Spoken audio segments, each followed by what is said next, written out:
All right, everybody, welcome back to the channel. Welcome back to Ironsowrn, Starforged, in our campaign, The Crystalline Shadows.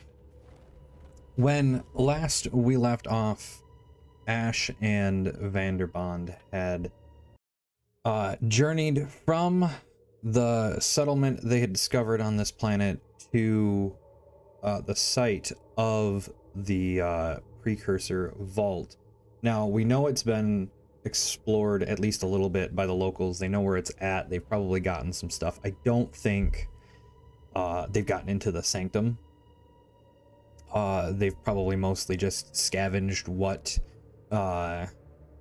technology was around this place. There's also probably a lot of the fungus that they use as a medicinal supply here, considering that it seems to be rather damp, as we've seen. So the sanctum is mostly safe. Now, I did see a thing in the book that if you use undertake an expedition, you can use your progress as kind of a guide as to where you're at. And it said about the 6th box of progress you should be in the sanctum. So I've gone ahead and marked a couple boxes of progress for us from what we've explored already. And the next 4 or so boxes will represent our progress into through the interior and into the inner sanctum. Now, we know this is a medical facility, so the outer areas of this will probably be storage and places for the people who lived here to live and congregate and stuff like that. It'll be like I'm picturing like a city. Well, we said it wasn't that big, so like a small city, like how you get a kind of like a small city built up within a military base. I think they've usually got, like, you know, the facilities for like buying food and snacks and, you know, doing your laundry and stuff like that. I've never been in the military, so I don't know exactly what they all look like, but from what I gather, that's close enough for this analogy. So let us explore through the exploration moves. So we know right now, Ash has been warned that some of the fungi is dangerous. It's not, there's 2 different types of fungus that grow on this planet. And he doesn't really know the difference between the 2. Now, they might find that out while they're exploring. So we have to be careful in certain areas. So right now it's all damp and stuff, which is probably fine, but if we get to a spot where it's dried out, where the fungus has grown and then dried out and kind of withered, so it, you know, it breaks when you touch it and gets into the air and whatnot, they have to be careful. But right now we said that it was damp. Do I have the descriptor of the mysterious vault? Yes. Wet and humid and with magnetic surfaces. Yes, so they have some sort of magnetic surfaces around doors, like access points and stuff, kind of like their version of like keycard readers and whatnot. So they were either somewhat metallic beings somehow, or magnetic. Maybe they had some sort of space magnet, like gravity type stuff. Or because this is also a medical facility, perhaps they just all had implanted access devices that they could just like wave their hand over or something. We will find that out possibly as we undertake an expedition. So I think what we're gonna do, we know somebody else has been here, but they might not still be here, and they also might not be hostile. You know, we're looking to get into the sanctum, which is pretty well known to be a dangerous task to undertake. So this could just be scavengers looking for resources. Maybe they heard how valuable the fungus and stuff is, so they're going to to gather some up, or maybe they're looking for the bad fungus even, because, you know, if something's, you know, toxic or whatnot, someone will pay for someone to bring it to them so they can use it against somebody else. That's just how the world works, right? So I think we're going to roll undertake an expedition with our wits, because we are going to stay vigilant. Ash is on guard, looking for any clues or anything that might be of interest. And Vanderbond is also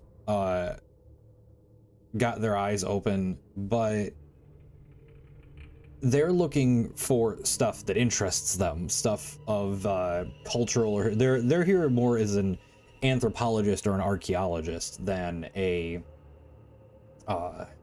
person on a mission. So we're going to roll plus wits and see how we kick this off.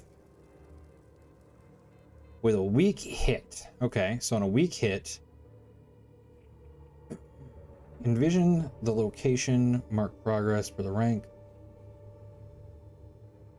face a peril at the waypoint. Now there are specific perils, so we're obviously going to be doing that one because of that, but we need to mark some progress as we progress further into the site. They find some stuff. So let's see here. Let me just pull up this so I know what I'm doing here. There should be an oracle for interior peril. So where are the vaults? Here we go. Interior. I might have to type this in by hand if I need to, but interior first look, we got it organic or curved. So this is, it's like the outer structure of this is, if you don't remember, is carved from the natural stone of this planet that we're on.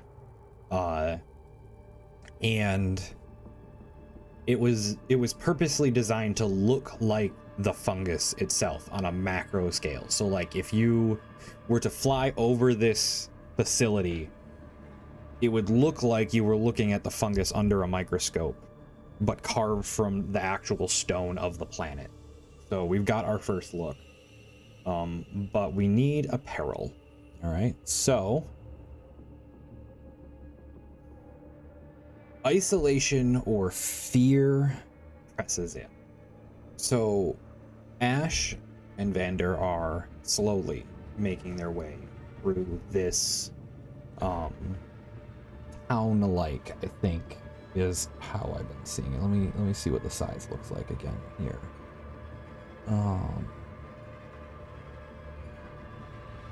Typical site of a limited scope. So our options are minor, confined, typical site, limited scope, large, elaborate, vast site of unfathomable complexity, or world-spanning site or megastructure. So since this is the, I would say like minor, confined site is like the size of a large building, like a factory.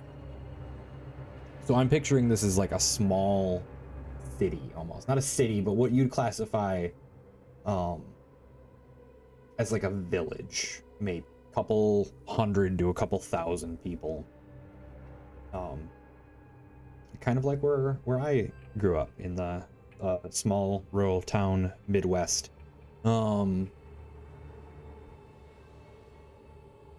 So it's going to take a bit to walk, especially if they have to avoid places that might still be flooded because, you know, it's wet and humid. So there's going to be some pooled brackish water here and there that they have to either go around or like climb buildings to get across and stuff like that. So its progress is slow. They're also probably going to be going in and out of buildings. I think a lot of the doors are intact and whatnot, but, you know, windows might not be, so they can climb in through those and explore stuff here and there. They're taking their time. They're actually investigating and not just beelining for their main goal, because this is important. This is interesting. And while the locals might have explored some of it, they might not be they might not have properly studied and documented and stuff like that. So Ash is looking around for any useful information, tools, or anything, and he might not admit it to himself right away, but there is a level of curiosity there. However, Vander is absolutely noting down stuff. They've probably got a like little camera thing. Is that part of our it's not, but if we've got, it might be retrofuturistic, but I don't think it's so retrofuturistic that they don't have like handheld cameras and whatnot. So Vander is probably recording everything and making little notes and commentary here and there.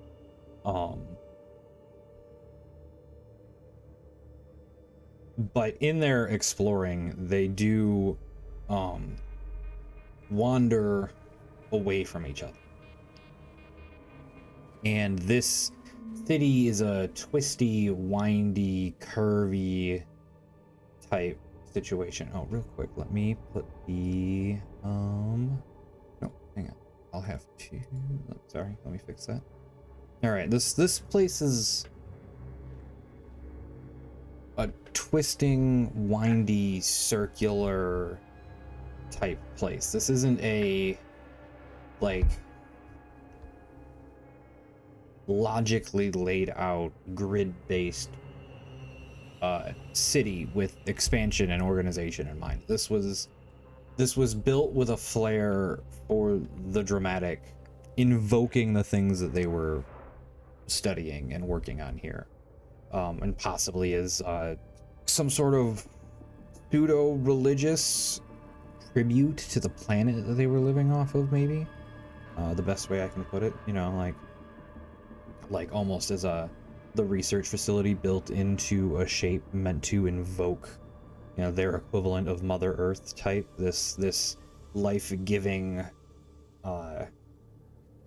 penicillin analog that they were refining and studying and expanding upon.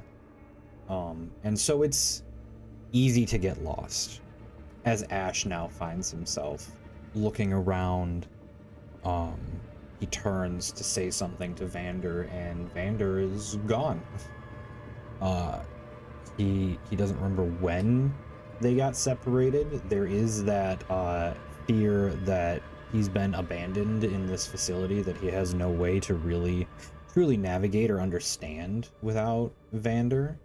And so for the moment, Ash is on his own. He can't read anything that he might find. There are, since it's all stone, I'm sure there are things carved into the buildings or onto pillars and stuff to mark navigation, but he can't read any of that.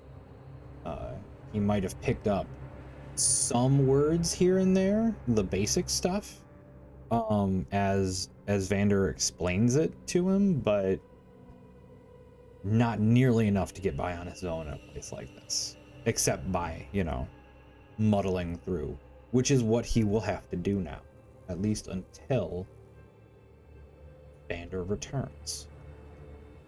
So we will do another one, another undertaken expedition for our next leg here.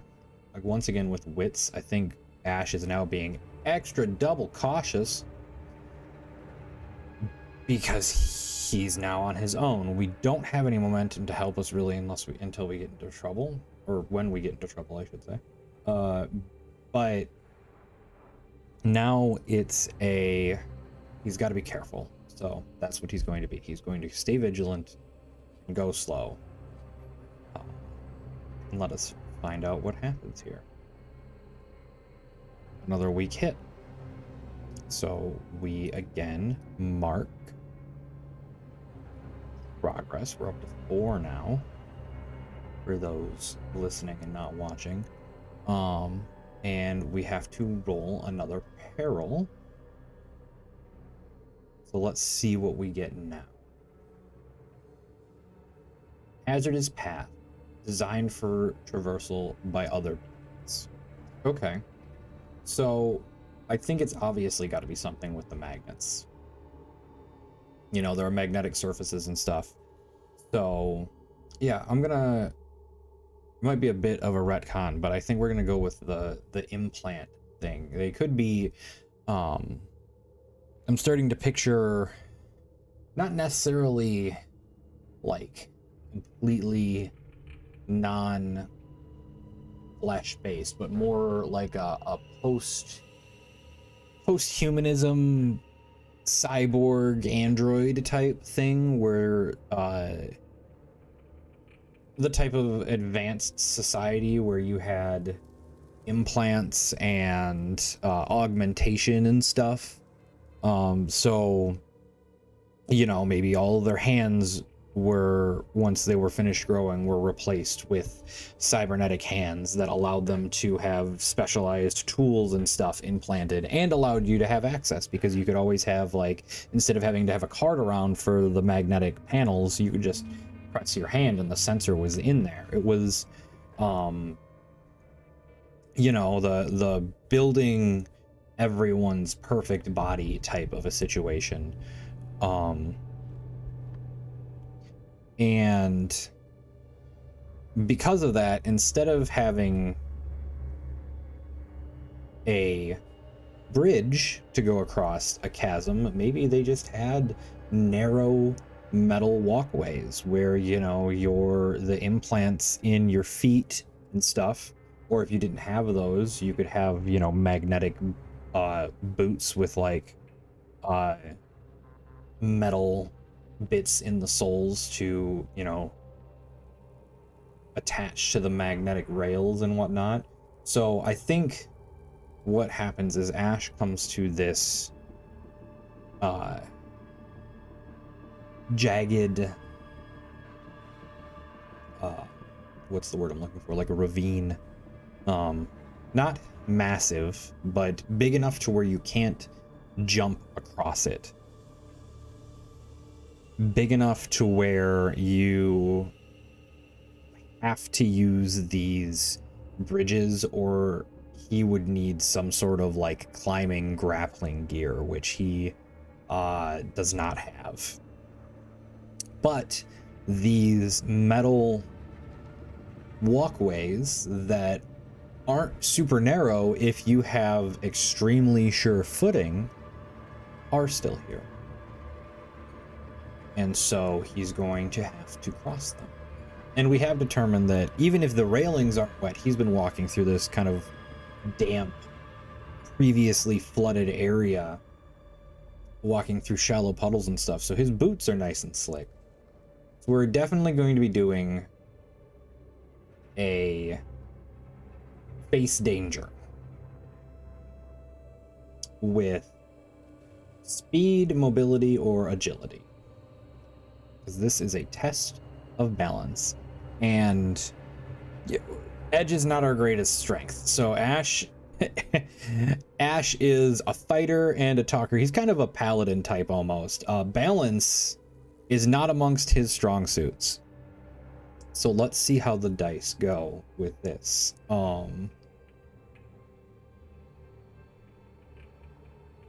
A miss,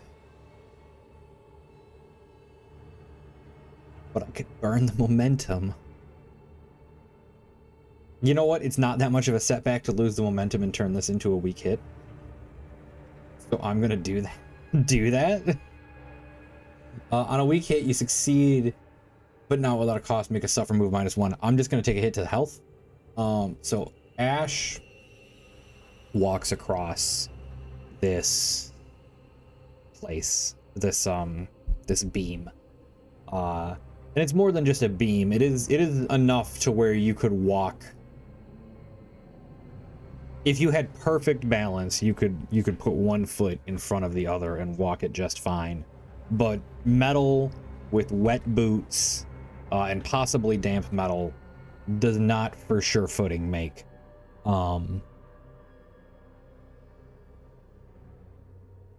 And Ash takes it slow. He's not trying to run across. He's working his way. He's doing like the side stance, so you've got the most, and just kind of shuffling. And he's almost at the end when a gust of wind picks up. And he teeters and he flails his arms out, doing the little pinwheel thing to try and force himself back. But he realizes that it's not going to happen. He's got two choices. He can fall. He can fight this and fall, probably to his death. Or he can go with it and bail out in the safest manner he can, which is on top of the path. On top of the path, and we've already determined that his suit is not really armored. It gives some protections, but it's more of a heavy duty environment suit than an actual like protective suit. So while it might do stuff against minor blaster fire and smaller blades and stuff like that, the blunt force of falling chest first on a metal walkway that is not wide enough for your whole body to go across, it's not doing much against that. So he's definitely gonna have some bruising. He's got the wind knocked out of him. He's just laying there, legs dangling, hugging onto this walkway for dear life for a few seconds until his lungs remember how to do their job. And he sucks in a breath and manages to crawl himself back up onto the railing and just belly crawl, scamper the last couple of feet and roll onto the damp stone of the other side of this ravine. And he's suddenly very glad that Vanderbond is not here to see that, because he's sure they would have made fun of that. So he's gonna take a second and just kind of lay and stare up at the sky before eventually sitting up, rolling to his feet, and stumbling onward, which means another undertaken expedition. I marked it right. We had 2 coming in and we've done 2. Yep, so we're at 2. I'll leave that there. So yet again, rolling wits, trying to keep an eye out for Vanderbond, trying to keep an eye out for everybody that might be here, and trying to avoid dangers like that in the future. We roll again. And it's a strong hit with a match. Perfect. So first of all, on a strong hit, you reach a waypoint, mark progress. So we mark progress, but I believe there is this explore waypoint here. On a strong hit with a match, you may instead make a discovery. When you divert from an expedition to examine a notable location, roll plus wits. On a strong hit, choose 1. On a strong hit with a match, make a discovery. Oh, I'm less excited. However, I think... No, there's something else that I'm thinking of. Let me see here. Boop, boop, boop. Yes, okay.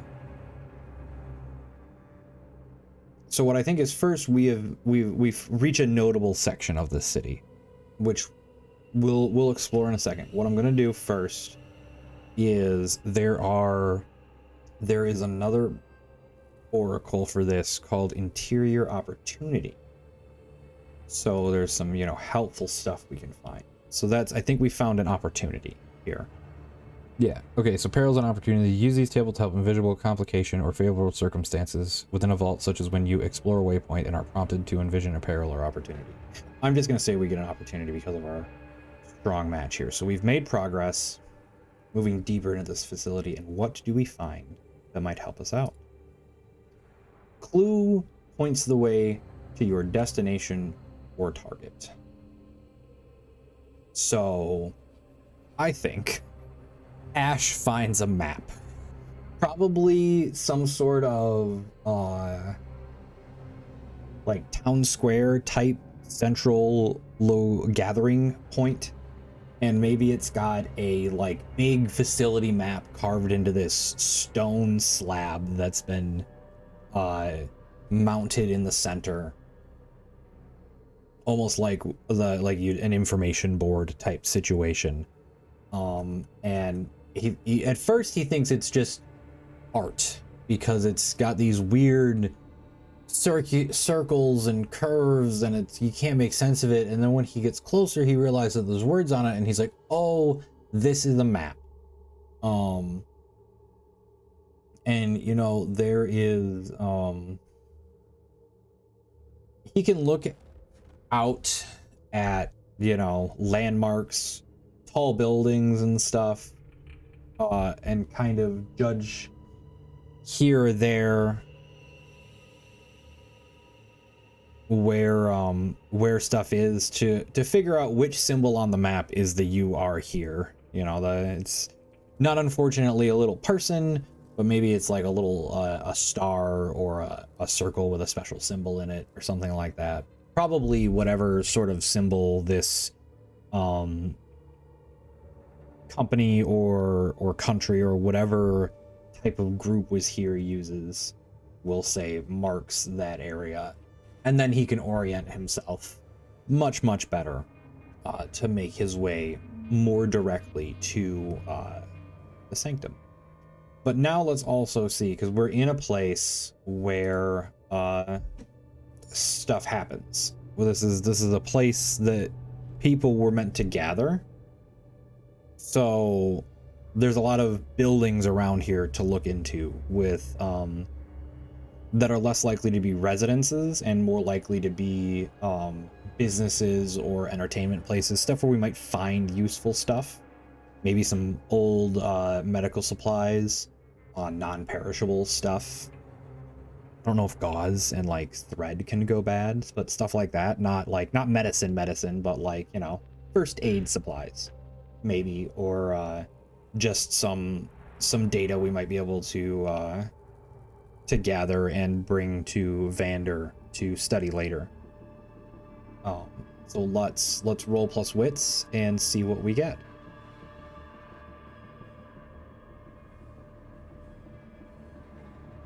Another strong hit with a match. I'm terrified. The sanctum is obviously going to go horribly wrong, right? That's how this works. Are we all in agreement? Okay, good. Glad to know there is now a guillotine above Ash's head. Possibly literally.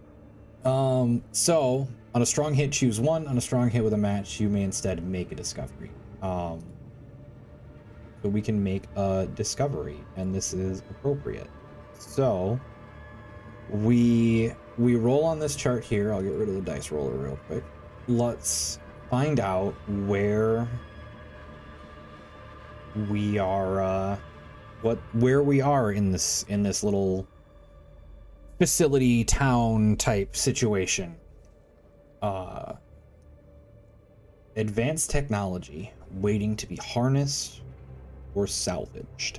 After figuring out where he is on the map, maybe climbing to the top of a building to see, you know, the inner sanctum. Maybe there's a set of walls or something that designates not really super high to keep threats out, but, you know, a demarcation zone to be like, hey, you're crossing over into like the higher security area type situation. He sees that, and he sees where the doors are nearest him, so he can easily head over there when he wants to. So he takes some time to explore. He starts looking around these buildings. Yes, sir. Yeah? Are you calm again? He was mad at me earlier because he could smell another cat outside. Ash takes some time to go thoroughly search this area, knowing that it's possibly of more beneficial outcome than like to the overall goal of the mission. He might find something physically useful here rather than just of the cultural and social significance that Vander's looking into as he documents stuff, or as they document stuff. As Ash is sifting through these, he finds, he probably, you know, you save the biggest building for last, right? You go to all the other ones that probably aren't going to give you anything. When Ash gets into this biggest building, it's very clearly was some sort of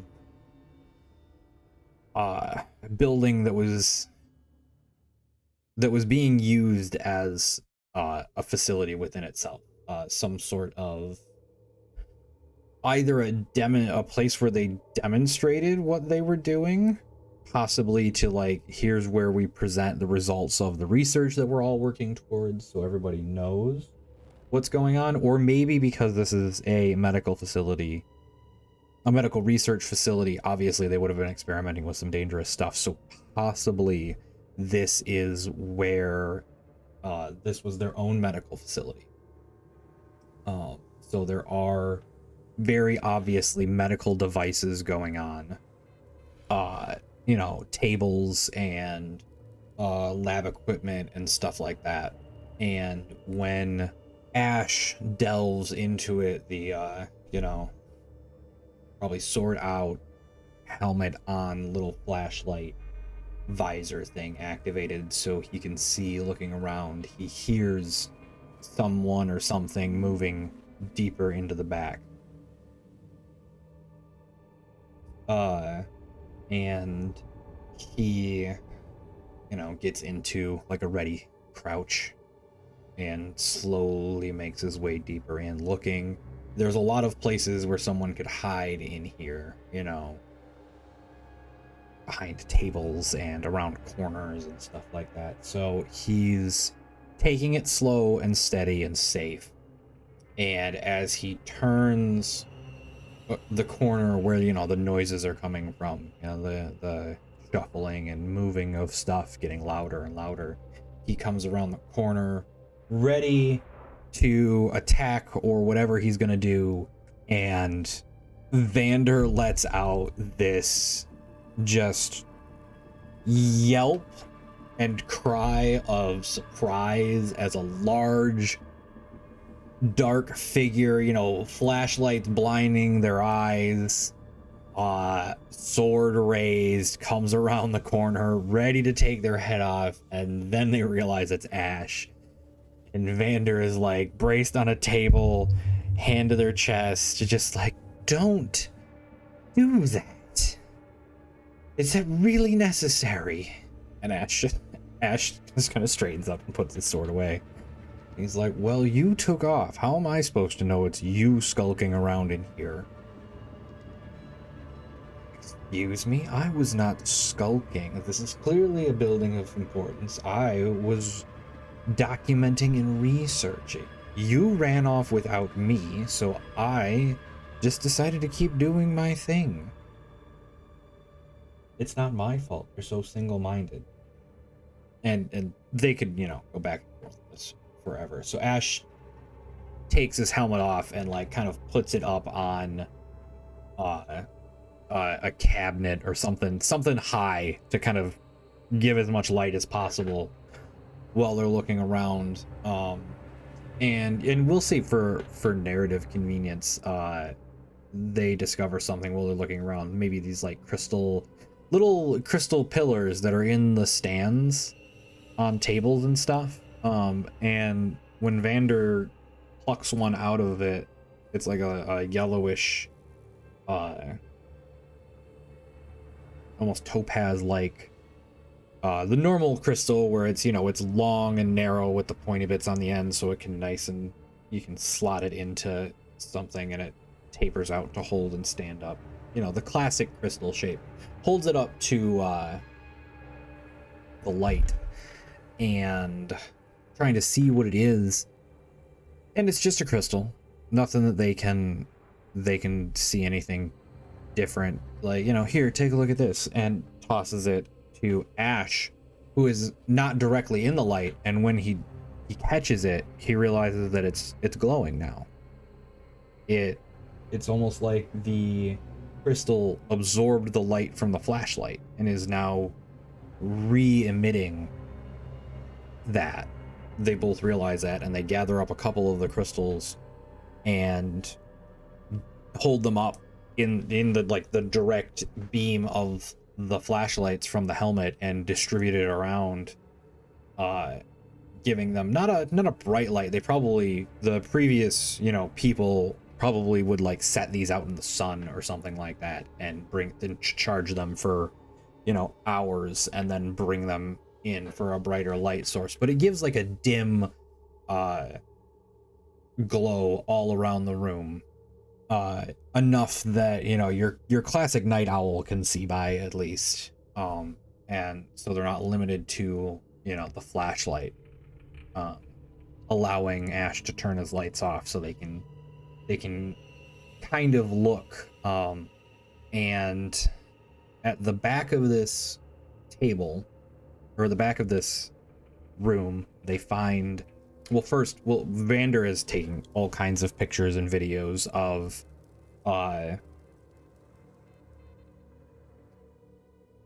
probably not documents. I don't think they would have lasted this long in a space like this. Maybe in the Sanctum there are some documents and stuff, but also this is such an advanced place, they would have had it like on digital, and they don't know how to access the digital archives. There's probably a couple of computer terminals, but they don't have power, and even if they did, they wouldn't be able to turn them on because they don't have the little magnetic access implants. But what they do find is some smaller objects on a large table in the back of the room, one of which seems like a more advanced version of the mask that Vander uses when they do their treatments, which they gravitate to immediately. And Ash starts looking over some stuff, different devices. One looks like, if you could power it, it has some reading, like it can take readings and do scans maybe. It's got a screen on it of some sort of clear crystal, and a couple of buttons that he can't make out what the labels mean, but they items are clearly adjacent to what Vander had been tinkering with their own treatments. And I don't think it'd be that hard to find some sort of, well, they've got the case actually, so Vander can probably pretty easily tear out enough of the foam to put these objects in in the case with it, even if it isn't, you know, snugly packed in, and with the purposefully cut foam, you can take that out and put it in there and tear off bits to pack it in, so the potentially sensitive devices are packed in nice and neat. Vander will take the scanner from Ash and look at it and go, some sort of analysis device. These buttons are labeled, you know, scan, page, numbers, the usual function type buttons, it looks like. Can't make all of them out, but it does something. We can look at it more when we get back to the Hawk. And Ash will nod his agreement and tuck that away in Vander's kind of briefcase. I can't think of the word for it, because it's not a messenger bag, but it's that size, the briefcase size, but with like straps, like a metal, like a hard shelled attaché case. Yeah, that's a briefcase. Okay. Yeah, it's like a briefcase shaped container, but hard shelled with, you know, shoulder straps. So it's not quite a purse, not quite a messenger bag, kind of a mix between the two, whatever the proper term for that is. But the important thing is that they are back together. The buddy adventure can resume as they leave this interesting site with plenty of evidence to analyze and plenty of new toys to study once they are done. So even if the vault doesn't have anything left, they have managed to find a undiscovered, unlooted part of this building as they make their way out, and once again blaze the trail towards the sanctum. Another expedition with wits. We've seen no evidence of the people yet, and we don't have really a need for speed, so we're gonna keep rolling with wits, staying on guard, slow and steady observation. And that is a miss. On a miss, you are waylaid by a crisis or arrive at a waypoint to confront an immediate hardship or threat. Do not mark progress and pay the price. So I think pay the price. Pay the price. A new enemy is revealed. That's exactly what I was thinking. So I think now that I've pointed out that we don't have that we haven't seen anybody yet, it's pretty obvious that now is the time we run into a group of people. I want to say Ash leads the way. Ash points out the map, and Vander obviously takes a recording of it, both for later study and for later use. But they move towards the nearest entrance to the sanctum, where they turn a corner and find a group of people are standing there, muttering to themselves. One of them's like at one of those magnetic consoles. Maybe he's got it, popped out, and he's trying to,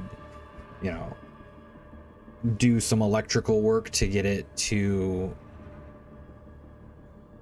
open and let them in. I don't think the faction stuff. So let's just roll a quick action oracle. Is that the one I'm looking for? Give me 1 second. Okay, so the action and theme oracles are meant to be used together to give you like a verb noun prompt. So let's use these to see what these guys are. Give us a sense of what their behavior is going to be like. Impress, vengeance. So that gives me the feeling that these are new recruits to that force that we saw earlier, the invading force. So maybe that group has tried to get into this vault before and haven't been able to do it, or maybe they have and it's just a standard type of 1 second. Okay, so I don't remember where I was at. So we're just gonna go into it again real quick. These guys are either partaking in a initiation ritual. Well, either way, it's an initiation ritual, but either this is a sort of thing that like, oh, everybody has to do to prove their worth to the crew, or this is like what's like a hazing thing of like, oh, you have to do this to get in, but no one's actually ever gotten in. No one's actually ever managed it, so it's sort of they come back all dejected and they're like, nah, we're just fucking with you, haha. But the important thing is that this group of people thinks that the only way they can get in is if they make it into this and then come back with something valuable. And as soon as they see Ash and Vander, because they weren't moving with stealth, We very specifically said that. They're gonna turn and they're gonna look, and they're at least on edge. They're at the very least on edge, and at the very least they are trying to think. They're not likely to accept somebody else stepping in on what they're doing. So with that, I think Ash has got one shot to diffuse this situation before things go horribly wrong. And so Ash steps forward.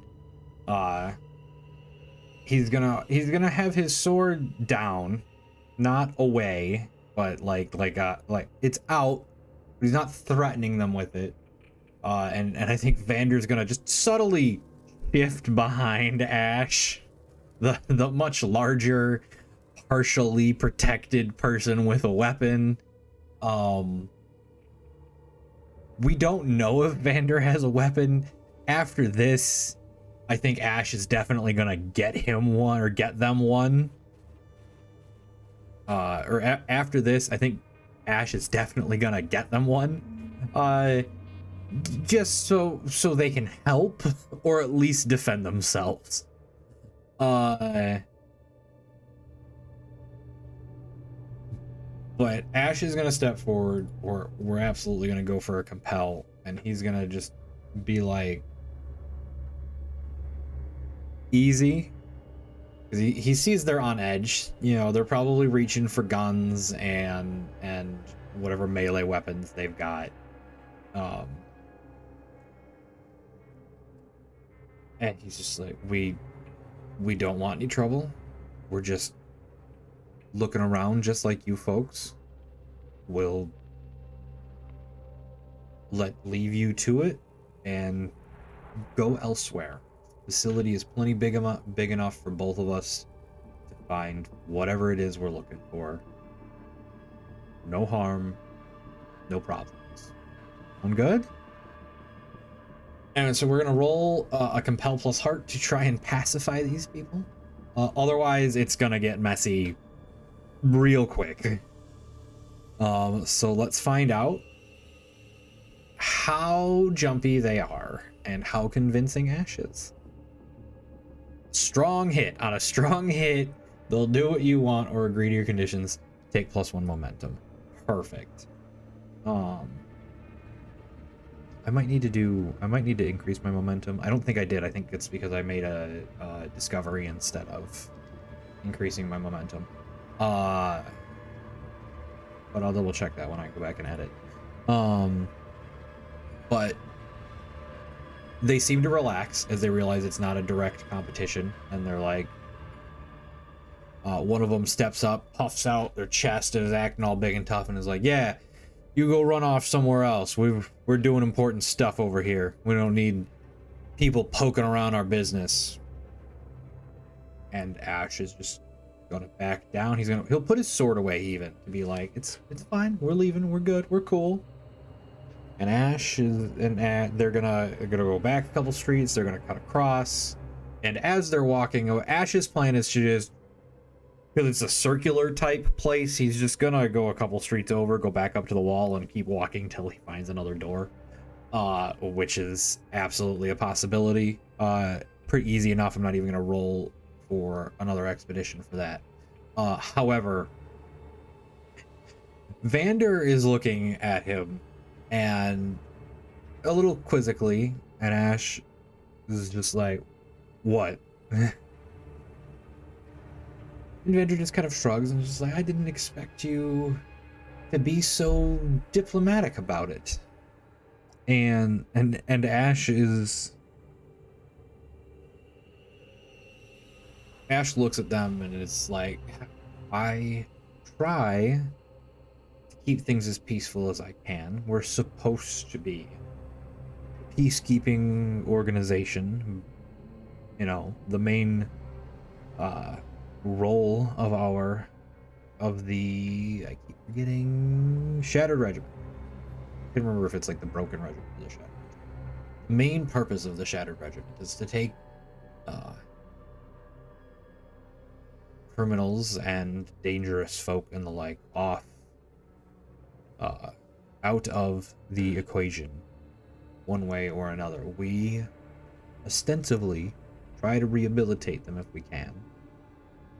A lot of times people like that just need a direction and a purpose in life. And honestly, out here, so far, they don't seem to be hurting anybody. So I have no problem leaving them to do what they want to do, as long as they don't interfere with us when we get inside. Now that might be a problem later, but I gave them the chance, and we'll see what happens after. And there's a pause, and Vander then just goes, "So you knocked the guard out who was watching my cell?" And Ash, like, I gave him a chance. We didn't have time to do it delicately, okay? At least didn't use my sword. He's just gonna have a headache when he wakes up. It's fine. But, so, Ash will lead the way to another door, and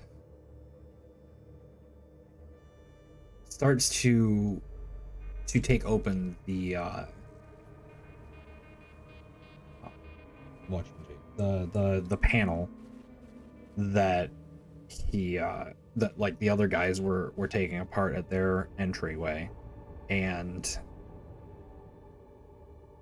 he's messing around with this old wiring. Let's see.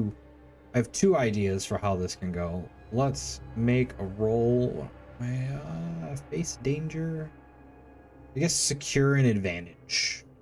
Because we're trying to get in fast, I guess. So let's see.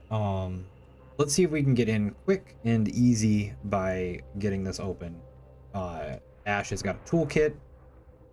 He is able to repair stuff and whatnot. So we're gonna roll with wits using expertise to try and realistically probably fix this, because I imagine the wiring is probably all kinds of shot and needs to be cleaned and probably replaced in some spots. So he might have to bridge a couple together, or take some spare bits of wire that he might have in his toolkit. But we're gonna do that. Another strong hit. On a strong hit, you take both. We get momentum. We get +2. And then we get +1 on our next move. Not a progress move. So, yeah. Vander having... Or not Vander, I keep doing that. Ash having pretty solid technical skills pops this open. And not even being able to realize this stuff, he can very clearly see it's like, oh, this is just, no wonder these don't open.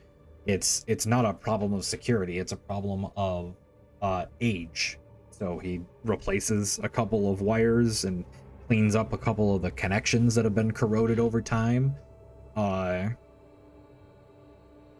then is able to do a quick little hot wire thing to just, get it to accept the open command real quick without having one of the access cards, and they are able to slip inside. So our next move is going to be another undertaken expedition. To get in, we'll get in and see our next bit. Our first look at the inner sanctum. So I think now we're gonna roll with Shadow. Yeah, because we've got a +1, so it's gonna end up being a +2 instead of not as good as our +3, but better than a +1. So we're gonna go with Shadow. We're gonna move with Stealth. Ash and Vander are now going to be quietly trying to get into this place and see what they're doing. So to get into the inner sanctum and get our first look safely, let's roll Undertaken Expedition plus Shadow. It is a weak hit. We're gonna get a peril, but first we get our progress into this. I'm also gonna mark progress on this one on find the precursor site, because this is a proper expedition. Or did I already do this one? I'll have to go back to the old video and see if I did this one. If not, we'll take care of this in the next episode. I think I did this and then just couldn't figure out how to clear it out. So we'll see. But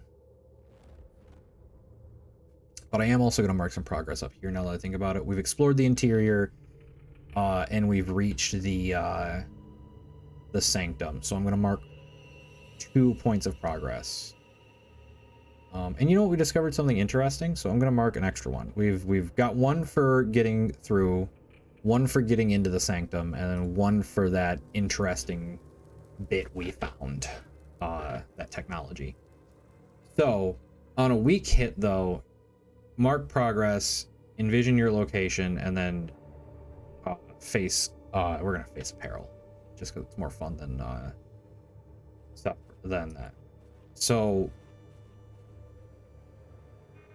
where's the vault? So what is our sanctum look like? So yeah, let's see here. Oh, we know what it looked like. I forgot. When we were looking up from the higher elevation, we saw that big pit, that big hole in the ground. Yeah, I don't think we really need to. I think I don't think we really need to describe it more. There's probably gonna be a few of the buildings at least, because there obviously would have to be internal support buildings for convenience of supplies and personnel and stuff like that. But there is a big ol' pit in the center that leads down into the facility proper. So it was probably thinking about if this place flooded originally, it had a tendency to do that. That might have been why they built the walls, to keep the water out of the giant hole in the ground.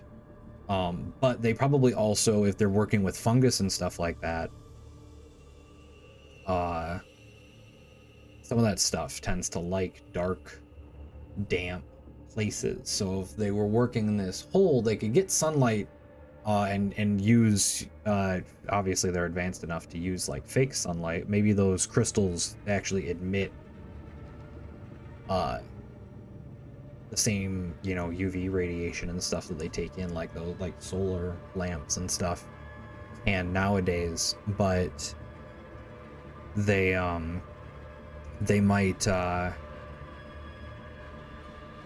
but having more control over the light and dark, carving a giant hole is easier than building a big building or carving a big building. So yeah, the sanctum is down in the depths there, but we have to face a peril now getting into it. So what do we see immediately right in front of us, or what is an issue? A scene of hideous violence or death. I think as they walk up to this hole, there's probably a lot of open space around the entrance, and they can see a couple of ramps that are like spiral around the outside to give access to non-hover or flight capable. Like maybe they had similar things, like I said, I think last time, where it's big enough that where you could get like not like a full-on ship, but some sort of cargo transport up and down if it could hover straight up and down. But also, for people and other smaller vehicles, they've got these spiraling ramps, 2 or 3 of them around the edges of the pit. But at the top of this pit, around this cleared space that they would use for staging bringing stuff in and out, you know, just the logistics you have to have, like that open space to stack stuff that's waiting to be moved type situation. There are the remnants of just dozens of bodies. And they're exposed to the elements. They're exposed. It's somehow not as damp, or actually no. Let's say, because just to make it extra dangerous, it's nice and dry in here. So any fungus we see could potentially be extremely dangerous, which could be what these people are from. I don't think any of them are fresh. They're all skeletons, so it's hard to tell what damage is just from what damage to any clothes and stuff are from the elements, or, you know, from scavengers. Something could have gotten over the wall, or something could have flown in, or like a vulture type situation. We don't know what weird creatures they have in this place. Or if they were experimenting on creatures down below that still live down there. We shall see about that. But whether this was people fighting, or the fungus, or some sort of creature, they did not die comfy. I think all of these people are all twisted and laying, even though they're skeletons, you can still see just from the position of the bodies that they were in a lot of pain when they died. Either they were thrown, or they were like contorted in pain and curled up and flailing about. But they did not die comfy. And that is a warning to any venturing deeper in to be on guard. And I think that is where we are going to leave it off, at the edge of the sanctum, as they Ash and Vander take in this horrendous sight and brace themselves to go delving deeper. And with that, thank you everybody for watching. If you liked it and you want to see more and you're excited to see what happens next, like the video, subscribe to the channel so you know when we put videos out. This one was a little bit later, gonna be delayed by a day just because of all the holiday madness getting away from me. But we will see you guys in the next one, and have a lovely day, everyone.